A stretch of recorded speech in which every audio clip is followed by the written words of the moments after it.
अज्ञानतिमिरन्धस्य ज्ञानाञ्जनशलाकया चक्षुरुन्मीलितं येन तस्मै श्रीगुरुवे नमः। श्रीचैतन्यमनोभीष्टं स्थापितं येन भूतले स्वयं रूपा कदा मह्यं ददाति स्वपदान्तिकम्। वन्देऽहं श्रीगुरु श्रीयुतपदकमलं श्रीगुरुं वैष्णवांश्च श्रीरूपं सग्रजातं सहगणा रघुनाथ नितान्तं सजीवं साद्वैतं सावधूतं परिजना सहितं कृष्ण चैतन्य देवं श्रीराधा कृष्ण पादान् सहगणा ललिता श्री विशाखानितांश्च नमो विष्णुपादाय कृष्ण पृष्ठाय भूतले वेदांत स्वामिने ते नामिने नमस्ते सरस्वती देवे गौरवाणी प्रचारिणे निर्विशेष पाश्चात्यदेशतारिणे वंशाकल्पतरुभ्यश्च कृपा सिन्धुभ्येव च पतितानां पावनेभ्यो वैष्णवेभ्यो नमो नमः। हे कृष्ण करुणा सिंधु दीनबन्धु जगत्पथे गोपेश गोपिका कांतो राधा कांतो नमस्ते। तप्त कांचन गौरांगी श्री राधे वृंदावनेश्वरी वृषभानुसुते देवी प्रणमामि हरिप्रिये। नमो महावदनाय कृष्ण प्रेम प्रदायते कृष्णाय कृष्ण चैतन्य नाम्ने गौरतिशे नमः। नीलाचल निवासाय नित्याय परमात्मने बलभद्र सुभद्राभं जगन्नाथाय ते नमः। वृंदावी तुलसी देवी प्यारी केशवश्यति कृष्णभक्ति प्रदे देवी सत्यवतै नमो नमः। जय श्री कृष्ण चैतन्य प्रभु नित्यानंद श्री अद्वैत गदाधर शिवासादि गौर भक्तवृंद। हरे कृष्ण कृष्ण कृष्ण हरे हरे हरे राम राम राम हरे हरे। ओम नमो भगवते वासुदेवाय ओम नमः भगवते वासुदेवाय ओम नमः भगवते वासुदेवाय। नारायणं नमस्कृतं नरं चैव नरोत्तमं देवीं सरस्वतीं व्यासं ततो जयमुदीरयेत्। अष्टप्रायुषु भद्रेषु नित्यं भगवत सेवया भगवतीरुक्तं श्लोके भक्तिर्भवति नष्टकी। मुखं करोति वाचलं पङ्गुं लङ्घयते गिरिं यत्कृपातमहं वन्दे श्रीगुरुदीनतारिणं परमानन्द माधवं श्रीचैतन्येश्वरं। हरि ओम तत्सत्। नमो विष्णुपादाय कृष्णप्रेष्ठाय भूतले श्रीमते जयपताका स्वामिनीति नामिने नमो आचार्यपादाय निताय कृपा प्रदायिने गौरकथा धामदाय नगर ग्रामतारि। हरे कृष्णा। সকল ভক্তবৃন্দের চরণে আমার সশ্রদ্ধ প্রণাম। আজকে আমরা সপ্তদশ অধ্যায় 15 আর 16 নম্বর শ্লোক আলোচনা করব। আমি 15 নম্বর শ্লোকটা পাঠ করছি। अनुद्वेगकरं वाक्यं सत्यं प्रियहितं च यत् श्रद्धायाभ्यक्षणं चैव वाङ्मयं तपोच्यते। अनुद्वेगकरं वाक्यं सत्यं प्रियहितं च यत् श्रद्धायाभ्यक्षणम् अभ्यसनं चैव वाङ्मयं तपोच्यते। अनुद्वेगकरं वाक्यं सत्यं प्रियहितं च यत् শ্রদ্ধায়াভ্যাসনম চৈব বাংময়ম তপোচ্যতে। অনুবাদ: অনুদ্বেগকার সত্যকর বাক্য এবং বেদাদি শাস্ত্র পাঠ করাকে বাচিক তপস্যা বলে। শিলা প্রভুপাদ কর্তৃক তাৎপর্য। তাই শিলা প্রভুপাদ কি এমন ভাবে কোনো কথা বলা উচিত নয় যার ফলে অন্যদের মন উত্তেজিত হতে পারে। প্রথমেই বলছি এই অধ্যায়ের নাম হচ্ছে শুদ্ধাধ্যায় বিভাগ যোগ। তো পূর্ববর্তী শ্লোকে আমরা কায়িক তপস্যার কথা জানতে পেরেছি। তো এই শ্লোকে আমরা বাচিক তপস্যা আর মানসিক তপস্যা দুটো সম্বন্ধে জানি। তো এই শ্লোকটাতে ভগবান অর্জুনকে বলছেন বাচিক তপস্যাটা কি। অনুবাদে বলছেন যে অনুদ্বেগ কর মানে যেটা উদ্বেগ দেবে না, ঠিক আছে। সত্য মানে সত্য, প্রিয় অথচ হিতকর বাক্য, খুব ভালো জিনিসটা যেটা হিট হবে আমাদের ভালো হবে, এবং বেদাদি শাস্ত্র পাঠ, মানে বেদাদি শাস্ত্র বলতে বেদ পুরাণ যা আছে আমাদের যে শাস্ত্র গ্রন্থগুলো সেগুলো অধ্যয়ন করা, সেগুলো শাস্ত্র পাঠ করা কি বাচিক তপস্যা বলছে। যেই তপস্যা করলে আমাদের কোনো উদ্বেগ হবে না, সত্যতা থাকবে, প্রিয় হবে, হিতকর বাক্য হবে, কাউকে কোন রকম দুঃখ প্রদান করবে না, এবং শাস্ত্র বেদাদি শাস্ত্র সব বেদের যে শাস্ত্র আছে সেই শাস্ত্রকেই আমরা যে যারা পাঠ করবে তাকেই বাচিক তপস্যা বলছে। ঠিক আছে, তারপর যে শিলা প্রভাত বলছেন যে আমাদেরকে কখনোই এমন কিছু কথা বলা উচিত না যার ফলে অন্যদের মন উত্তেজিত হতে পারে। কারণ আমরা কাউকে দুঃখ দেওয়ার মতো মানে কখনোই আমাদের ভাবা উচিত না যে আমরা কাউকে দুঃখ দিতে পারি। কেন? কারণ আমরা দুঃখ দেওয়ার যোগ্যতা অর্জন করিনি কাউকে। ভগবান সে আমাদের হৃদয়ে সবার হৃদয়ে রয়েছে, সেই একমাত্র আনন্দ প্রদান, সুখ প্রদান, দুঃখ প্রদান সেই একমাত্র করার অধিকার রাখে। আমরা যারা বদ্ধ জীব আমাদের কোনো অধিকার নেই কাউকে দুঃখ দেওয়া। তো ভগবান ডিসাইড করবে কে দুঃখ পাবে, কে সুখ পাবে, কে আনন্দ পাবে, সেটা ভগবান ঠিক করবে। আমাদের কর্ম সেটাকে করাবে। আমরা কোনভাবে কাউকে এমন কিছু বাক্য বা এমন কিছু কথা বলা উচিত না যার ফলে কি হয় দুঃখ পায় বা অন্যদের মন উত্তেজিত হয়ে যায়। তবে গুরুদেব তার শিষ্যদের শিক্ষা দান করবার জন্য সত্য কথা বলতে পারেন, কিন্তু তা যদি অন্যদের যারা তার শিষ্য নয় তাদের উত্তেজিত করে তোলে তাহলে সেখানে তার কথা বলা উচিত নয়। গুরুদেব তার শিষ্যদেরকেই শুধু বলতে পারেন, কিন্তু যে তার শিষ্য নয় তারা ভালোভাবে নাও মেনে নিতে পারে, সেজন্য তাদের উদ্দেশ্যে কিছু বলাটা যাবে না। যারা তার শিষ্য তাদেরকে তার শাসন করতে পারে। ঠিক আছে, তো সে গুরুদেব তাকেই বলতে পারে যে তার শিষ্য। এটাই হচ্ছে বাচবেগ দমন করার তপশ্চর্যা। এছাড়া অর্থহীন প্রজল্প করা উচিত নয়। প্রজল্প জিনিসটা খুবই খারাপ। প্রজল্প হচ্ছে গ্রাম্য কথা, যেটা কিনা ভগবত ভক্তি, ভগবত কথা ছাড়া যা কিছু কথা আছে এই জড়জগতে সবই প্রজল্পের মধ্যে পড়ে। কৃষ্ণ কথা ছাড়া যা কিছু কথা সবই প্রজল্প। তো এই অর্থহীন প্রজল্প মানে যার কোনো মাথা মুন্ডু নেই, আমরা এই কথাগুলো বলেই সারাদিন টাইম নষ্ট করি। তো কৃষ্ণ কথা বলার জন্য আমাদের ইচ্ছেটা খুব কম করে, অল্প একটু বলেই আমরা থেমে যাই। কিন্তু আজে বাজে যত কথা আছে গ্রাম্য কথা, প্রজল্প যেটাকে বলছে শাস্ত্রের ভাষায়, সেটা বলতে কিন্তু আমাদের কখনোই টায়ার্ড আসে না, আমরা কখনোই টায়ার্ড হই না। সারাক্ষণ বলতে চাইলেও আমরা বলতে পারি। তো সেটাই বলছে যে এছাড়া অর্থহীন প্রজল্প করা উচিত নয়। কারণ এটা যত প্রকল্প করবো, যত বেশি আমরা অর্থহীন কথা ওটাতে মন দেব, তখনই আমাদের কৃষ্ণ ভক্তি দূরে সরে যাবে। ঠিক আছে, ভক্তমণ্ডলীতে যখন কথা বলা হয় তখন তা যেন শাস্ত্র প্রমাণের ভিত্তিতে প্রতিষ্ঠিত থাকে। যখন ভক্তরা মিলে কথা বলবো তখন সেটা যেন শাস্ত্র প্রমাণের ভিত্তিতে, এমন নয় যে হ্যাঁ সে তো ভক্ত অনেকদিন ধরে ভক্তি করছে তো যা তা বললো আর আমরা সেটা বিশ্বাস করলাম না।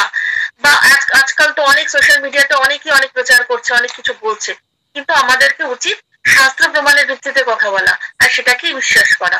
এরকম নয় যে না কৃষ্ণ কথা হচ্ছে শুনলাম আর তারপর ওটাই গিয়ে আবার আরেকজনকে বললাম। যখন ভুল শুনবো সেটা ভুলও বলা হয়ে যাবে, তখন কি হবে সে প্রচারটা ভুল হয়ে যাবে।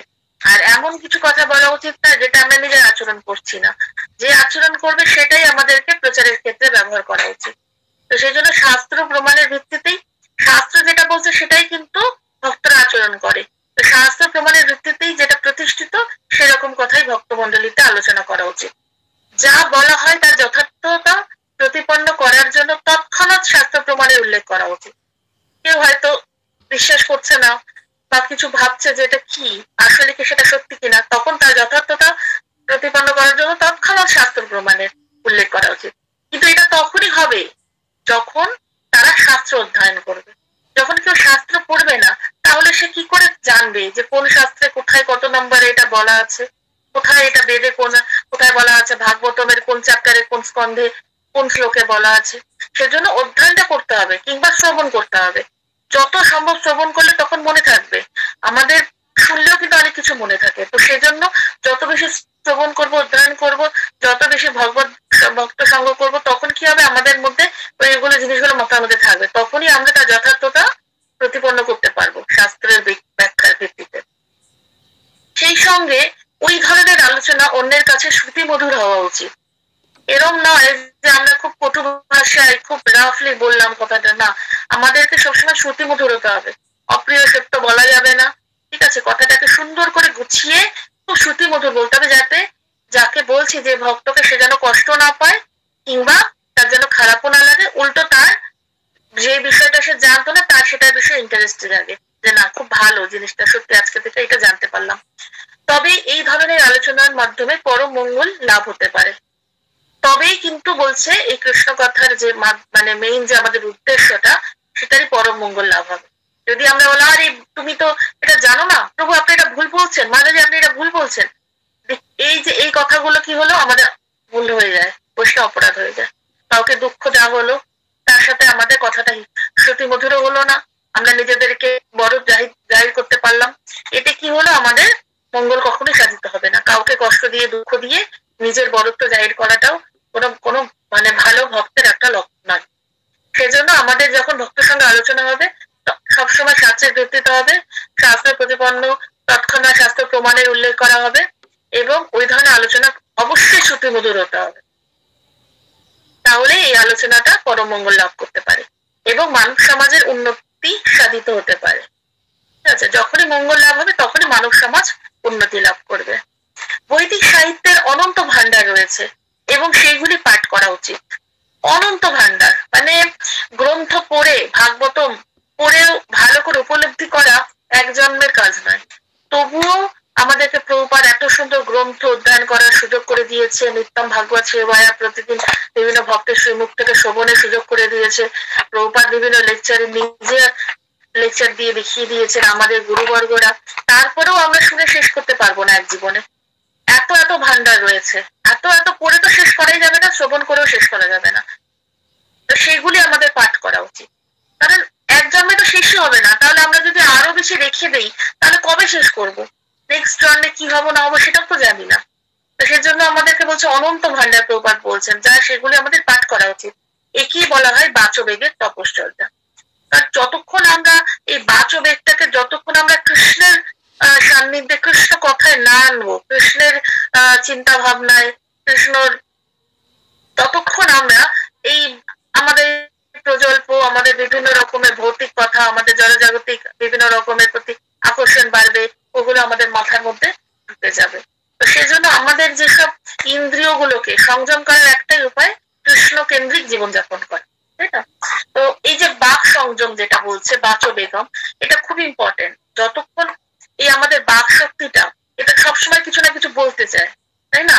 কিন্তু আমাদেরকে উচিত সবসময় কৃষ্ণ কথা বলা বা ভগবানের বিষয়ে আলোচনা করা, ভগবানের লীলা কথা আলোচনা করা, সবসময় চায় কিছু না কিছু বলতে, মানে কিছু ভগবানের কথা ছাড়া সবসময় চায় অন্য কিছু বলতে। তো সেই জন্য আজে বাজে কথায় আমাদের এই মুখটা সবসময় লেগে থাকে। তো সেই জন্য শিল প্রপাত বলছেন যে এটা হচ্ছে মাঠের ব্যাঙ যেরকম বিরক্তিকর আওয়াজ করে চলে, সেই রকম আমাদের এই মুখটা সারাক্ষণ বিরক্তিকর আওয়াজ করছে, বিভিন্ন রকম কথাবার্তা, সব সময় আলোচনা, ভৌতিক জগতের জড়জাগতিক আলোচনা, যেগুলোর কোনো মাথা মুন্ডু নেই, আর সেই রকম আওয়াজ করে চলছে। সেই রকম আমাদের জীব থাকার জন্য আমরা কি করছি, সারাক্ষণে আজে বাজে কথা বলেই চলেছি। তো সেই জন্য বলছে এই ব্যাঙের এই বিরক্তিকর আওয়াজ কি হয়, তার মৃত্যুরূপী সাপকে ডেকে আনে। যখন ব্যাঙ বেশি আওয়াজ করে তার মানে সাপের আসার চান্স থাকে, তাই না? বৃষ্টি বেশি হলেই কিন্তু ব্যাঙ ডাকে, বা ব্যাঙ ডাকলে বৃষ্টি হয়, তো তখন সাপ এসে যায় এই আওয়াজের কারণে, নাহলে কিন্তু সাপ জানতেও পারে না। তো সেই কারণেই আমরাও কি করি, এই যে এই উল্টো পাল্টা প্রজল্প করার কারণে আমাদের কি হয়, আমরা মৃত্যুরূপী সাপকে ডেকে আনি। তো সেই জন্য আমাদের এই যে কৃষ্ণ কথা যতক্ষণ না বলবো, আমাদের সবসময় কিন্তু মুখটা চাইবে কিছু না কিছু বলতে। আমাদের যখনই কি বলতে ইচ্ছা করবে তখনই আমাদের কৃষ্ণের কোন একটা গ্রন্থ নিয়ে, প্রভুপাদের একটা কোনো গ্রন্থ নিয়ে সাথে সাথে আমাদের রিড করা উচিত, কিংবা আমাদের কিছু শ্রবণ করা উচিত। মন সবসময় চাইবে আজে বাজে কিছু ভাবতে, ঠিক আছে, কথা বলতে, জড়জাগতিক ভৌতিক আলোচনা করতে, কি হচ্ছে এই জগতে এইসব নিয়ে ভাবতে, কিন্তু আমাদের এগুলোতে কোনো রকমের লাভ নেই। কিন্তু আমাদের উচিত কি সব সময় কৃষ্ণ কেন্দ্রিক জীবনযাপন করা। তো সেজন্য আমাদেরকে সবসময় মৃত্যুটাকে সবসময় লক্ষ্য রাখতে হবে যে আমাদের যে কোনো সময় মৃত্যু হতে পারে। তো মৃত্যুর সাথে সাথে আমাদের কিন্তু আরেকটা শরীর প্রাপ্ত হবে। তো আমরা যেরকম ভাবে এই চিন্তা ভাবনা নিয়ে মৃত্যুবরণ করবো, আমাদের কিন্তু পুনরায় আরেকটা শরীর প্রাপ্ত হবে। তো আমাদেরকে চেষ্টা করতে হবে এই জন্মেই আমরা যেন সেই রকম ভাবে কিছু একটা করে যাই, যার ফলে আমাদের যেরকম মায়া দেবী আছে আমাদের যেন আমাদেরকে না ধরতে পারে, তার ফলে আমাদের কৃষ্ণ কৃপা করে আমাদেরকে একটা সুন্দর জীবন প্রদান করবে।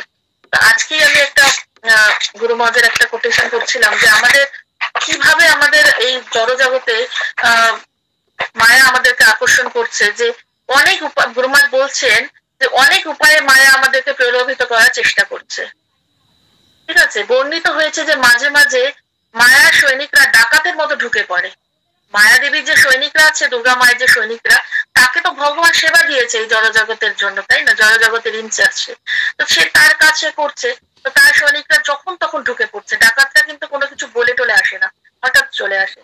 তো সেটাই বলছে গুরু মহারাজ যে যেমন সেরকম আমাদের মন যদি বিভিন্ন রকমের আলোচনায় মগ্ন থাকি, যেরকম এমন কিছু আমরা বসে আছি এবং এমন বিষয়ে আমরা উপস্থাপন আলোচনা করছি যেটা আমাদের সেবা সম্পর্কিত নয়, যেটা কিছু ভাবছি যেটা আমাদের সেবার সাথে যুক্ত নয়, তাহলে আমাদের কৃষ্ণের প্রতিনিধি, মায়ের প্রতিনিধি ডাকাতের মতো আমাদের কাছে চলে আসবে এবং আমাদের ভক্তি রত্নটাকে চুরি করে নিয়ে চলে যাবে। আমাদের যে ভক্তির যে রত্নটা রয়েছে, যেটা কিনা আমরা করতে চাইছি এই যুগে, যেটার মাধ্যমে আমরা এই জগৎ থেকে উদ্ধার পাবো, সেটা কিন্তু ডাকাত এসে মায়ারূপী ডাকাত এসে আমাদেরকে নিয়ে যাবে। সেজন্য আমাদের সবসময় চিন্তা করতে হবে এই বাচ বেগম, আমাদের বাচ বেগম মানে এই বাচিক তপস্যা, মানসিক তপস্যা, কায়িক তপস্যা সবকিছুকেই আমাদের কৃষ্ণ কেন্দ্রিক করে তুলতে হবে এবং কৃষ্ণের মাধ্যমেই আমাদের কৃষ্ণ সেবা, কৃষ্ণ কথা, কৃষ্ণ প্রসাদ সবকিছু কৃষ্ণ কেন্দ্রিক। সেজন্যই প্রভুপাদ কিন্তু আমাদের এই সংস্থার নাম কৃষ্ণ কনসিয়াসনেস রেখেছে, যে আমরা যেন কৃষ্ণ ভাবনা মৃত হয়ে যেন সবসময় থাকতে পারি, যা কিছু করছি কৃষ্ণকে কেন্দ্র করে যেন করতে পারি। এটা হচ্ছে প্রথম 15 নম্বর শ্লোকটা হলো। এবার 16 নম্বর শ্লোকটা পড়ছি। মনোপ্রসাদ সৌমত্তম মৌনম আত্মবিনির্গ্রহ ভাব সংশুদ্ধি ইতি এতৎ তপমানসম উচ্যতে। মনোপ্রসাদ সৌমত্তম মৌনম আত্মবিনির্গ্রহ ভাব সংশুদ্ধি ইতি এতৎ তপমানসম উচ্যতে। মনোপ্রসাদ সৌমত্তম মৌনম আত্মবিনির্গ্রহ ভাব সংশুদ্ধি ইতি এতৎ তপমানসম উচ্যতে। অনুবাদ: চিত্তের প্রসন্নতা, সরলতা, মৌন, আত্মনিগ্রহ, ব্যবহারে ছলনা রাহিত্য, এইগুলিকে মানসিক তপস্যা বলে। এই শ্লোকে অর্জুন ভগবান বলছেন মানসিক তপস্যা, আগেটা বাচিক তপস্যা হলো, এটা হচ্ছে মানসিক তপস্যা। চিত্তের প্রসন্নতা মানে চিত্তর যে শান্তি, প্রসন্ন চিত্ত যখন প্রসন্ন থাকে। সরলতা, মৌন মানে যেটা আমরা জানি মৌনব্রত করা, যেটা শান্ত। আত্মনিগ্রহ মানে মনকে সংযম। ব্যবহারে ছলনা রাহিত্য, ঠিক আছে, যেরকম ছলনা করে মানে ব্যবহারে যেন কোনো রকমের যেটা মনেও থাকবে সেটা উপরেও থাকবে, সেটা ছলনা থাকবে না, দায়িত্ব। এগুলিকে মানসিক তপস্যা বলে। মনটাকে কতটা সরল করতে হবে এবং কতটা, তাহলে এই জিনিসগুলোকে মানসিক তপস্যা বলছে, তবেই কৃষ্ণকে পাওয়া যায়। চিত্তের প্রসন্নতা, সরলতা, মৌনতা, আত্মনিগ্রহ, ব্যবহারে ছলনা রাহিত্য। শিল প্রভুপাদ কর্তৃক তাৎপর্য। জয় শিল প্রভুপাদ। মানসিক তপশ্চর্যা হচ্ছে ইন্দ্রিয় নিগ্রহ বা সব রকমের ইন্দ্রিয় সুখ ভোগের ইচ্ছা থেকে মনকে মুক্ত করা। তো মানসিক তপশ্চর্যাটা খুবই কঠিন এবং এটা যে সত্যি কথা যে জয় করতে পেরেছে সে এই জন্মেই ভগবত ধাম চলে যাবে এবং স্বয়ং কৃষ্ণের কৃপা, যেটা মেইন যেটা বলছি আমরা, যার জন্য এই ভক্তি করছি, সেটা কিন্তু পেয়ে যাবে। মানসিক যেটা আমরা এটাকেই কন্ট্রোল করতে পারি না। মানসিক তপস্যা হচ্ছে সব রকমের ইন্দ্রিয় সুখ ভোগের ইচ্ছা থেকে মনকে মুক্ত করা। মানে এই যে ইন্দ্রিয় ভোগ, এটা যে কতটা মানে খুবই খতরনাক এবং সবসময় মন চায় কি ইন্দ্রিয় ভোগ করতে, সমস্ত ইন্দ্রিয়গুলোই কিছু না কিছু ভোগ বিলাসে মত্ত থাকতে চায়। তো মনকে এমন ভাবে শিক্ষা দিতে হবে যাতে সে সর্বক্ষণ মানুষের কি করে মঙ্গল হবে সে চিন্তায় মগ্ন থাকা। কিন্তু আমাদের মন কি চায়, আমরা সবসময় নিজেদের ভালো চাই, নিজেদেরকে কি করে মঙ্গল হবে, নিজেদের স্বার্থ কেন্দ্রিক করে কাজ করি না, আমরা কিন্তু অন্যের কি করে ভালো হবে সেটা ভাবতে পারি না। একজন শুদ্ধ ভক্ত সেটা উপলব্ধি করতে পারে, কারণ শুদ্ধ ভক্তরা সবসময় অন্যের কল্যাণের জন্য কাজ করে। যেরকম শিল প্রভুপাদ কিন্তু নিজের কথা একদমই ভাবেননি। 70 বছর বয়সে তিনি চলে গেলেন, শুধু এই জড়জগৎকে উদ্ধার করার জন্য। এবং ভগবত ভক্তি, যেটা কিনা আর তার আগে কখনোই এই সুন্দরভাবে ভগবত গীতার প্রচার হয়নি। ইংরেজি ভাষায় কখনোই এত সুন্দরভাবে ভগবত গীতার প্রচার হয়নি, যেটা কিনা প্রভুপাদ 10 বছরে মিরাকেল করেছেন। তো সেজন্য এই যে এমন মানে কিভাবে মানুষের মঙ্গল হবে, এটাই হচ্ছে আমাদের উচিত প্রত্যেকের ভাবা, সেই চিন্তায় মগ্ন থাকা। মনের শ্রেষ্ঠ শিক্ষা হচ্ছে চিন্তার গাম্ভীর্য, অর্থাৎ যে যার চিন্তার যত বেশি গাম্ভীর্য থাকবে, তার মানে সিরিয়াসনেস, যত বেশি আমরা সিরিয়াসলি মনটাকে আমরা চেষ্টা করব যে অন্যের সেবা করা, কি করলে ভগবান ভক্তি দেশে আসতে পারে, কি করলে ভগবানের সেবা করা যায়, নিজেকে কি করে কৃষ্ণ সেবায় নিয়োজিত করা যায়, সেই জিনিসটা আমরা যতক্ষণ না করব সেই চিন্তার গাম্ভীর্যটা আসবে না। চিন্তার গাম্ভীর্য তখনই আসবে যতক্ষণ আমাদের মনে ততক্ষণ অন্যের সেবা করা, কি করলে তার মঙ্গল হবে, এটাকে সবসময় চিন্তা থাকতো। সেটাই হচ্ছে শ্রেষ্ঠ শিক্ষা। আর সেটার জন্য চিন্তার গাম্ভীর্য থাকলে কিন্তু অটোমেটিক সেটাই যাবে। কৃষ্ণ ভক্তি থেকে কখনোই বিচ্যুত হওয়া উচিত। আমরা নিজেরা যখন কৃষ্ণ ভক্তি করবো, চিন্তার গাম্ভীর্য আসবে, তখনই তো সেটা উপলব্ধি করতে পারবো এবং অন্যকে সেই শিক্ষা দিতে পারবো। এবং সর্বদা ইন্দ্রিয় সুখ ভোগ পরিত্যাগ করা উচিত। আমাদেরকে নিজেদেরকে আগে ইন্দ্রিয় সুখ পরিত্যাগ করতে হবে, তারপরে কিন্তু আমরা অন্যকে সে বিষয়ে জ্ঞান দিতে পারবো। নিজেরা ভোগ হয়ে ভোগ বিলাসে মত্ত থাকবো, অন্যকে কি করে প্রচার করব, করতে পারবো না। সেজন্য আমাদেরকে চিন্তাশীল হতে হবে, আমাদেরকে গাম্ভীর্যটা আনতে হবে, আমাদেরকে ভাবতে হবে যে কৃষ্ণ ভক্তি ছাড়া আর এই জড়জগতে কোনো উপায় নেই এই জগৎ থেকে উদ্ধার পাওয়ার। এই অল্প সময়ের জন্য এই পৃথিবীতে আসা এবং সময় শেষ হলে আমাদেরকে সব ছেড়ে চলে যেতে হবে। এবং এই অল্প সময়ের জন্য আমরা কেন বৃথা চেষ্টা করছি এই সংসারের সুখ পাওয়ার, যেখানে সংসারের সুখ বলে কিছুই নেই। তো সেই জন্য কৃষ্ণ ভক্তি থেকে কখনোই বিচ্যুত হওয়া উচিত নয় এবং সর্বদা ইন্দ্রিয় সুখ পরিত্যাগ করা উচিত। যখনই কোনো মানুষ, কোনো বদ্ধজীব কৃষ্ণ ভক্তি করবে, তখনই সে অটোমেটিক ইন্দ্রিয় সুখ থেকে দূরে সরে যাবে। কিন্তু যখন সে ইন্দ্রিয় সুখ আর ভক্তি দুটোই একসাথে করবে, কখনোই করতে পারবে না, দুটো একসাথে কখনোই হবে না। কৃষ্ণ ভক্তি করতে গেলে সুখকে পরিত্যাগ করতে হবে, ইন্দ্রিয় সুখ দুটোই, ভোগ আর ত্যাগ একটাকে করতে হবে। স্বভাবকে নির্মল গড়ে তোলার উপায় হচ্ছে কৃষ্ণ ভাবনা। আমাদের স্বভাব যেটা, কৃষ্ণ ভক্তির যে কৃষ্ণ ভক্তের যে লক্ষণ স্বভাব, সেটা হচ্ছে আমাদেরকে সবসময় নির্মল করে গড়ে তোলা, স্বভাবটাকে নির্মল করে গড়ে তুলতে হবে। মনের সন্তোষ তখনই লাভ করা যায় যখন মনকে সমস্ত ইন্দ্রিয় উপভোগের চিন্তা থেকে দূরে সরিয়ে রাখা যায়। আমরা যত ইন্দ্রিয় সুখ ভোগের চিন্তা করি, মন ততই অসন্তুষ্ট হয়ে যায়। এই কলিযুগে আমরা ইন্দ্রিয় সুখ ভোগ নানা রকম পন্থায় মনকে অনর্থক নিযুক্ত করছি এবং তাই এই সমাজ একমাত্র জড়জগতে মানসিক অশান্তি একদম বারবার করে, শুধু এই শ্লোকে নয়, আগেও বলেছে, পরেও বলবে। এবং একটা তাৎপর্য প্রপাত একদম এই কথাটাই করছে যে আমরা শুধুমাত্র ইন্দ্রিয় সুখ ভোগের নানা রকম পন্থায় অনর্থক কোনো দরকার নেই। আমরা অল্পতে থাকতে পারবো, আমাদের অল্প টাকা হলেও আমরা সংসারের সুখ ভোগ করতে পারি, কিন্তু না, তারপরেও আমরা কি করছি, আরো বেশি বেশি অর্থ সঞ্চয়ের জন্য, অর্থ ইনকামের জন্য আমরা চেষ্টা করছি। তাতে কি হচ্ছে, আমাদের সময়টা বেশি দিতে হচ্ছে। যেখানে আমরা 2 ঘন্টা পরিশ্রম করলে যে টাকাটা দিয়ে আমাদের সংসার চলে যাবে, কিন্তু আমরা সেখানে ডাবল পরিশ্রম করছি, বেশি সময় দিচ্ছি। তার ফলে কি হচ্ছে, কৃষ্ণ ভক্তিতে কম সময় হয়ে যাচ্ছে, কৃষ্ণ আমাদের থেকে দূরে সরে যাচ্ছে। কিন্তু হয়তো আমরা আর্থিক সুখ পাচ্ছি, কিন্তু আমাদের কৃষ্ণ ভক্তির যেটা আমাদের পার্মানেন্ট সুখ, সেটা কিন্তু আমরা পাচ্ছি না, সেটা থেকে দূরে সরে যাচ্ছি। যার ফলে কি হচ্ছে, আমরা অশান্তিতে ভুগছি, কারণ ওই টেম্পোরারি সুখটা তো বেশিক্ষণের জন্য নয়, আবার সেই দুঃখই শুরু হয়ে যায়।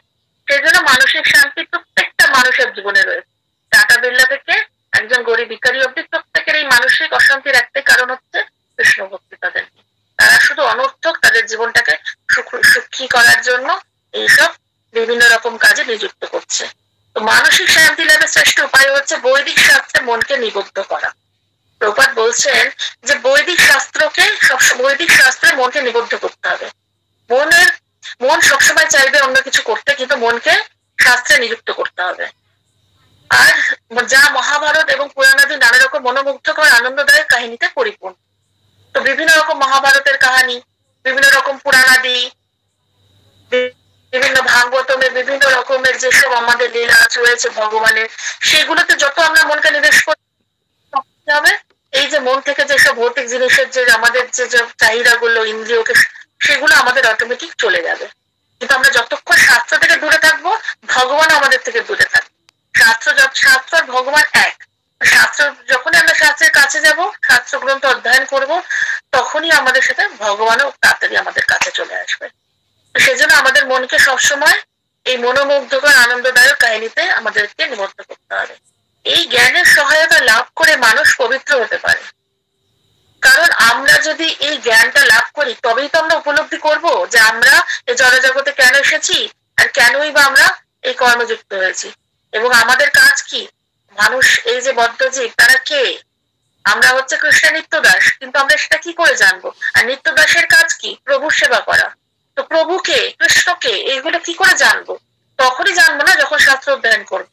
আর এই যে ভগবান তার বিভিন্ন রকম শুদ্ধ ভক্তের সাথে কি রকম লীলা করেছেন, তাদের সাথে কি রকম আচরণ করেছেন, তারা কি করে তারা কৃষ্ণ ভক্তি লাভ করেছেন, সেগুলো সব শাস্ত্রে রয়েছে।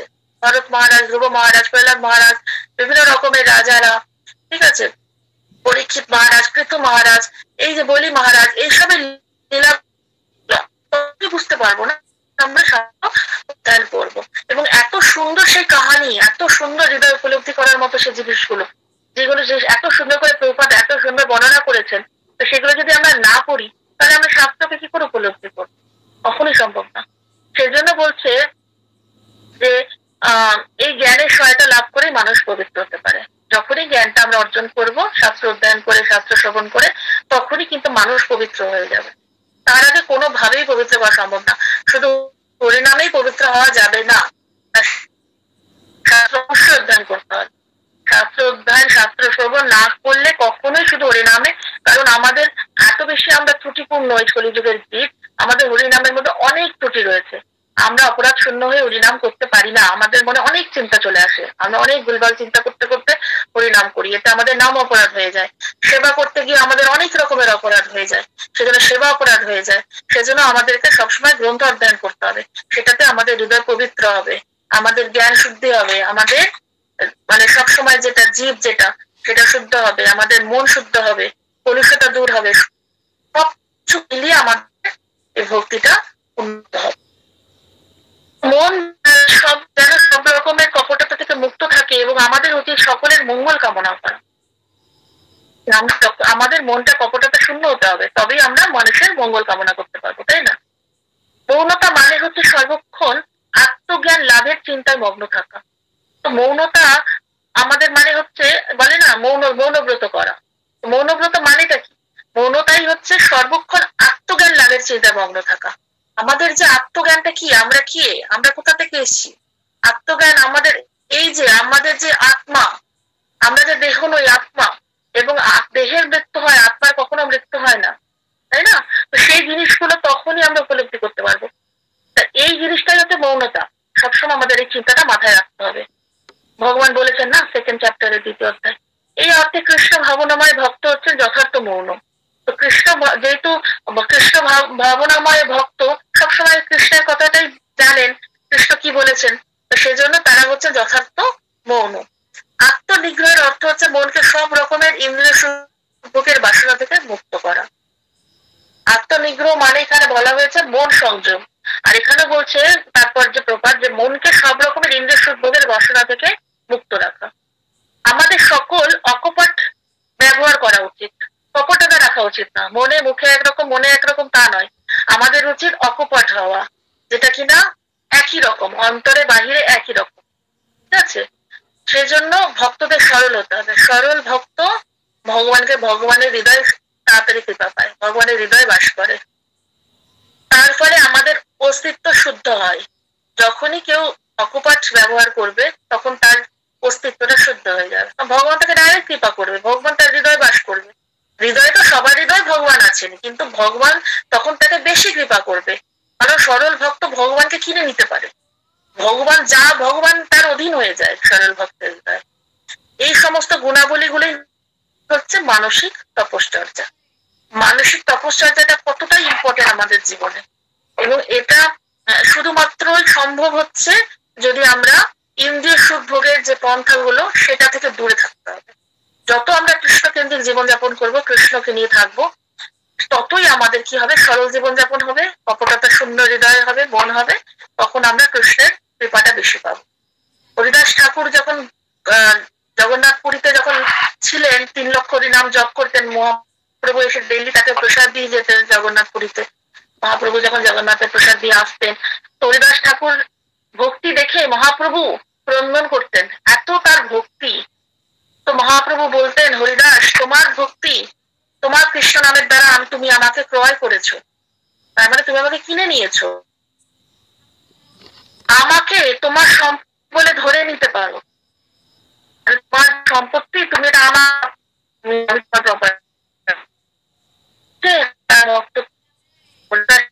ব্রহ্মা যবন কুলে জন্ম করেছিলেন, কিন্তু তিনি ভগবানের বিশেষ তিনি নাম শিরোমণি গেলেন। তো সেজন্য বলতেন যে, মহাপ্রভু বলছেন ইচ্ছে করলে আমাকে তুমি বাজারে বিক্রি করতে পারো, মহাপ্রভু বলছেন। তো কতটা ভগবান ভক্তের অধীন। তো ভগবান, আমরা যদি সেরকম ভাবে ভক্তি করি, ভগবান আমাদের কাছে চলে আসে, এভাবেই আমাদেরকে আমাদের অবস্থান গোবিন্দ সবসময় বলছেন, আমি হচ্ছি কেন, কারণ ঠাকুর মানুষের উপকারের জন্য নিযুক্ত ছিলেন। 3 লক্ষ জপ করতেন, 1 লক্ষ নিজের জন্য, 1 লক্ষ বদ্ধ জীবদের জন্য, আর 1 লক্ষ কীট পতঙ্গ, এই যে অন্যের উপকারের জন্য বা অন্যের উপকারের জন্য উচ্চার করা, দেখো কৃষ্ণ। তো ভগবানকে যখন সেখানে কথা বলা, কিন্তু উপকারটা এই ভগবান তাকে এত বেশি এবং তাকে এত কৃপা করেছেন। তো এজন্য যে যে ভক্তি করে আমি তার যখন হরিদাস ঠাকুর এত এত ইয়ে করছিল কাজী, তখন নবাবের কাছে নিয়ে গেল, হরিনাম ছাড়ো, হরিনাম ছাড়ো। কিন্তু মহাপ্রভুর কৃপায় কিন্তু হরিদাস ঠাকুর কখনোই নাম ছাড়েন, বলছেন না আমি ছাড়বো না। কেন? মুসলমান ঘরে জন্ম করেছি তো কি হয়েছে, আমি হরিনাম করব। কারণ অনেকেই তো আছে, কত লোকে তো আল্লাহর নাম করছে, অন্য নাম করছে, আমি কৃষ্ণ নাম করছি, কি অসুবিধা হচ্ছে? আমি তো কাউকে ডিস্টার্ব করছি না, আমার এই নামে আনন্দ আসে, আমি করব। যখন এরকম ভাবে যখন অনেক হরি নাম করছিল, কৃষ্ণ নাম করছে, তখন কাজী বলছে যে এটা তুমি ভুল করছো, এটা তুমি ঠিক করছো না, তোমাকে কি করব, হরিনাম বন্ধ না করলে তোমাকে 22 বাজারে বেত্রাঘাত করবো, মানে 22টা বাজারে গিয়ে তোমাকে বেতের আঘাত দেবো, মারবো, তা তুমি হরিনাম ছাড়ো, এসব ভুলভাল তুমি করো না। তো মহাপ্রভুর এটা বিশেষ লীলা ছিল, বিশেষ কৃপা ছিল হরিদাস ঠাকুরের উপরে, যে কোনো বিপদ আপদ আসতে পারে, কিন্তু আমাদের কখনোই নাম জপ, নাম ভগবানকে ছাড়া উচিত না। সেজন্য মহাপ্রভু এই লীলার মাধ্যমে হরিদাস ঠাকুর বুঝিয়ে দিলেন, হরিদাস ঠাকুর কিন্তু নাম ছাড়েননি। হরিদাস ঠাকুর বললেন যে না, আমার শরীর যদি টুকরো টুকরো হয়ে যায়, তবু আমি এই হরিনাম ছাড়বো না। খন্ড খন্ড হয় দেহ, যায় যদি প্রাণ, তবু আমি বদনে না ছাড়িব হরিনাম। খন্ড খন্ড হয় দেহ, যায় যদি প্রাণ, দেহে থেকে প্রাণ চলে যাক খন্ড খন্ড করেও, তবু আমি আমার বদন থেকে হরিনাম ছাড়বো না। তো ভগবানের নামের এত আসক্তি, এত প্রেম কখনই আসবে যখন কেউ অপরাধ শূন্য হয়ে হরিনাম করে। কারণ হরিনাম জিনিসটাতে এত আনন্দ এবং ভগবানের এত বিশেষ কৃপা আমাদের কলিযুগে, বিশেষ করে বদ্ধজীবদের জন্য। সব যুগে তো হরিনাম থাকে না, এই কলিযুগের জন্যই, এই কলিযুগে আবার নেক্সট কলিযুগে গিয়ে সত্যতেতা দাপর কলিতে সেই হরিনাম থাকবে কিনা সেটা ভগবান ডিসাইড করবে। তো আমরা এই সুযোগটা পেয়েছি, আমাদের বিশাল ভাগ্য। এবং মহাপ্রভু এই যুগেই, এই কলিযুগেই মহাবাদান্য অবতার পেয়েছেন। মহাপ্রভু কিন্তু প্রত্যেক কলিযুগে এইভাবে এই অবতারে আসেন না। তো এই যুগে আমরা পেয়েছি মহাপ্রভুকে, এত সুন্দর ভগবানের কৃপা প্রদান করেছেন আমাদেরকে।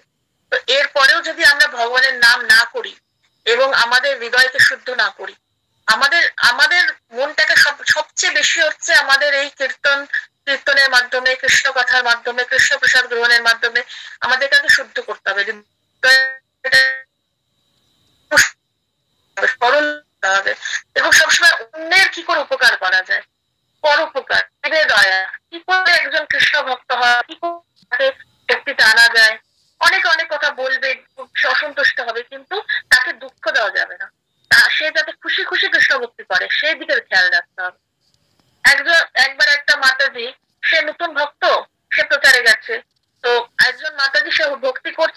সে আবার অনেক দেবদেবীর পুজো করে, কিন্তু সেই স্কনের সান্নিধ্যে এসে শুরু করেছে হরিভক্তি করা, কৃষ্ণ নাম করছেন। তো তাকে যে মাতাজি সবে সবে দীক্ষা পেয়েছে, সে গিয়ে প্রচার করছে তুমি এই কালী ঠাকুর দুর্গা ঠাকুর সব সরাও, একদম এদেরকে পুজো করবে না, এদেরকে হাঁটাও হাঁটাও, এরা একদম আমাদের দেবদেবীদের পুজো করা বারণ, ঠিক আছে, কৃষ্ণ একমাত্র কৃষ্ণ পুজো করো। এইরকম যখন বলেছে, তো সেই মাতাজি নতুন ভক্ত হচ্ছে, সে কষ্ট পেয়েছে, সে বলছে এরকম করছে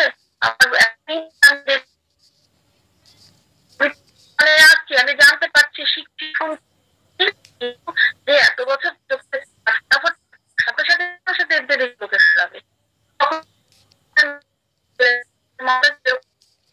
ভক্ত নতুন হরিনাম করতে থাকুন, ঠিক আছে, দেবীদেরকে রাখুন, রাখুন একটা আলাদা সিংহাসনে পাশেই রাখুন, পাশেই রাখুন, যাবে, তারপরে সেই ভোগটা নিয়ে আপনি আবার আপনার দুর্গা মা কালী মাকে দেবেন, কিন্তু না আস্তে আস্তে। তখন উনি কি খুশি হলো, প্রচন্ড খুশি হলো, যাক কি ভালো, মাতাজি আমার কথাটা বুঝতে পেরেছে, মাতাজি আমার দুঃখ বুঝেছে, কেন সে তো নতুন হচ্ছে ভক্ত, তাকে যদি আমরা হিতকর বাক্য এরকম টাইপের কথা বলি, যেটা কিনা আমাদেরকে মানে বলে না অনুদেককর, মানে উদ্বেগ দিচ্ছে, আমাদের অনুদেককর বাক্য বলতে হবে, যে তাকে উত্তেজিত করা যাবে না, তাকে উদ্বেগ দেওয়া যাবে না। কিন্তু আমরা যদি তাকে বলি এখনই বন্ধ করো, কেন তুমি এখনই পুজো করছো, না এরকম প্রচার করা যাবে না। আস্তে আস্তে আস্তে সে যখন হরিনাম করবে, সঙ্গ করবে, ইস্কনের সান্নিধ্যে আরো আরো 10-12টা প্রোগ্রামে, হাউস প্রোগ্রামে যাবে, মন্দিরের প্রোগ্রামে, অটোমেটিক আস্তে আস্তে সে তার দেবদেবীটাকে সরিয়ে দেবে। তখন সে জানবে, শাস্ত্রের ভিত্তিতে তাকে বোঝাতে হবে যে কোথায় ভগবান বলেছেন যে দেবদেবীরা ভগবানের দাস, তো ভগবানের সেবা করলে অটোমেটিক দেবদেবীদের সেবা হয়ে যাবে, আলাদা করে আর করতে হবে না, আর আমাদেরকে কৃষ্ণকেই পুজো করা উচিত। কিন্তু আমরা যদি বলি না না না ওদের কোনো দরকার নেই, ওদের কেন করছো তোমরা, কৃষ্ণই নেই, না, প্রচারের ক্ষেত্রে আমাদেরকে বুঝতে হবে কাকে কিভাবে কোন ক্ষেত্রে কোন বাক্যটা আমাদের প্রয়োগ করতে হবে, তখন সে কিন্তু কষ্ট পাবে না। যদি সে কষ্ট পায়, সেটাও কিন্তু এক ধরনের বৈষ্ণব অপরাধের শিকার হতে হবে। তো আমাদের প্রচারের ক্ষেত্রে অনেক অনেক ভেবে চিন্তে কথা বলতে হবে, এবং আমাদের বুঝতে হবে যে কাউকে দুঃখ দেওয়া আমাদের উচিত না, আমাদের অধিকার নেই, একমাত্র কৃষ্ণ, তার আমাদের প্রত্যেকের নিজস্ব কর্ম রয়েছে, আমরা যেমন কর্ম করবো সেরকম ভাবেই আমরা তার কৃপা লাভ করবো। তো যেরকম প্রভুপাদের শিষ্যরা প্রভুপাদের ছাড়া একটা কথা বলতেন না, প্রভুপাদ যা বলতেন, প্রভুপাদ প্রচারে যাওয়ার আগে বলতেন, প্রভুপাদের লেকচার শুনে, তখন তত গ্রন্থ এস্টাবলিশড হয়নি, প্রভুপাদ যেগুলো যেগুলো গ্রন্থ লিখে গেছে না, যা যা লেকচার দিতেন, সেইগুলো গিয়েই কথাগুলো গিয়ে রাস্তায় বলতেন, বুক ডিস্ট্রিবিউশন, আলাদা কোনো এক্সট্রা কথা অ্যাপ্লাই করতেন না। একদিন একটা নতুন ভক্তকে প্রভুপাদ বলছেন যে তুমি যাও, বুক নিয়ে যাও, প্রচার করো।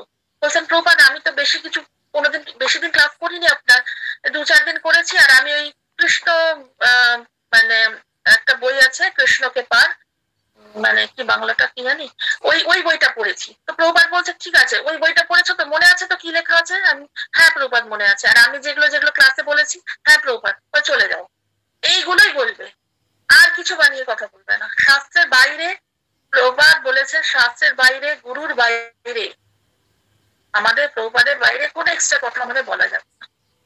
শুনতে পারি, অনেক কিছু শুনবো, কিন্তু আমাদেরকে ব্যাখ্যা করতে হবে, বিচার করতে হবে, সেটা শাস্ত্র প্রামাণিক কিনা। শাস্ত্রের আমরা এই কথা প্রশ্ন করতে পারি, যেটা কোথায় কোন শাস্ত্রে কোথায় উল্লেখ আছে, আমাদেরকে এখানে প্রভুপাদ তারপর যে জন্যই বলেছেন না, আমাদেরকে তৎক্ষণাৎ শাস্ত্র প্রমাণে উল্লেখ করা উচিত এবং যথার্থতা প্রতিপন্ন করা উচিত। যে কি বললো সেটা আমাদের শ্রবণ করবো, কিন্তু আমাদের কোনটা নেব আমাদের নিজেকে ডিসাইড করতে হবে, তার জন্য আমাদের নিজেদের অধ্যয়ন করতে হবে, তবেই আমরা সেটার যথার্থতা উপলব্ধি করতে পারবো। ঠিক আছে, সকলকে অসংখ্য ধন্যবাদ। হরে কৃষ্ণ কৃষ্ণ কৃষ্ণ হরে হরে, হরে রাম রাম রাম হরে হরে।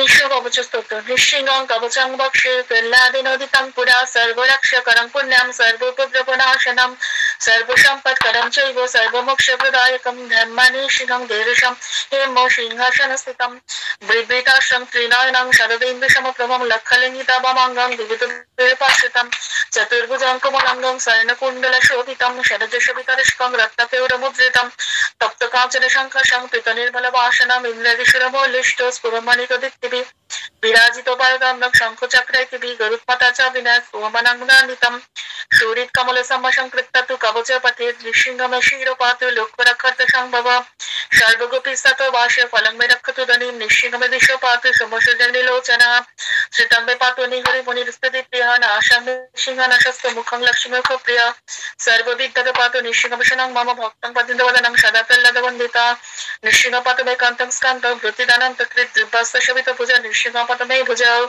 करो मे देवारत निशिंग पातु सर्वतः निरंग गदिशद्दर्श निभाषं पातु मे हरि मध्यं पातु हिरण्यक्ष भक्षकुखि विदारणा नाभिग्ने पातो निहुरी नाभि ब्रह्म संस्ततः ब्रह्मांड कुटे कट्टं रससोपत बेकटिं गुज्जन में पातो गुज्जनां मंत्रणां गुज्जर पुत्रे उरुमन भाव पातो जानने नारद पुत्री जंगे पातो धर भरता जौशनिकेश्वरी सुरराज्य प्रदो पातो पादो में निहर्षद सहस्र शिष्य पुरुष पातो में सर्वश्रेष्ठम महाग्र पर्वत पातो महाभुजग्नित महाविष्णु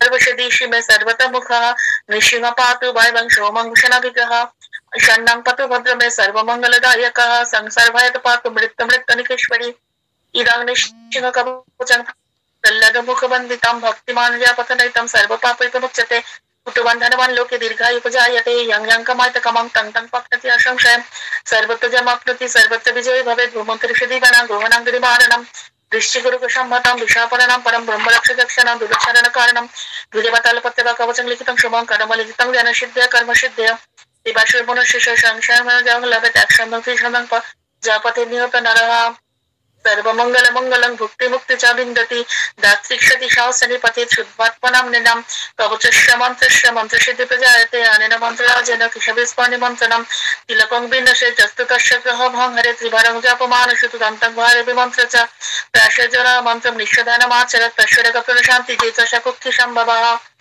गर्जन्तं गर्जन्तं निजभुजपतलं स्फुटन्तं हतन्तं रूपन्तं तापयन्तं दिवि विदितजं खेपयन्तं क्षिप्तन्तं क्रन्दन्तं रुषयन्तं दिशि दिशि शततं सहरत भरन्तं विखन्तं पूर्णन्तं कर्णिकं नमामि इति ब्रह्मांड पुराण पुल्लोज महाराज संपूर्णम। जय भक्त विघ्न विनाशक नरसिंह भगवान की जय।